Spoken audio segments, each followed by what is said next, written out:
Hi hello നമസ്കാരം. Big boss season 6 ഇന്നലെ അൻസിബ നോറയെക്കുറിച്ച് പറഞ്ഞത് നിങ്ങൾക്ക് ഇഷ്ടമായോ? എനിക്ക് ഒരുപാട് ഇഷ്ടമായി. കാരണം നൂറ മനസ്സിലാക്കേണ്ട ഒരു കാര്യം എന്ന് പറഞ്ഞു കഴിഞ്ഞാൽ, ഈ ബിഗ് ബോസിൽ വന്നതിന് ശേഷം നൂറ എനി ടൈം ഒരേ ഇങ്ങനെ കരഞ്ഞുകൊണ്ടിരിക്കുകയാണ്. എന്തിനാണ് കരയുന്നത്?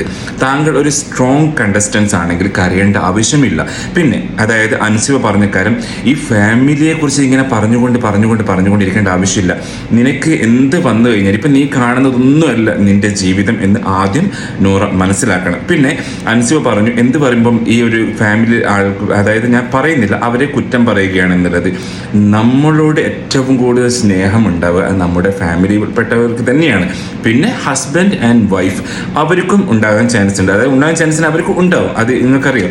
പക്ഷേ എല്ലാത്തിനും ഇങ്ങനെ ഫാമിലിയെ കുറ്റപ്പെടുത്തുക. അപ്പോൾ അതിന് അൻസിബ പറഞ്ഞതിൽ ഞാൻ യോജിക്കുന്നുണ്ട്. പ്രേക്ഷകരുടെ നിങ്ങളുടെ അഭിപ്രായം എന്താണ്?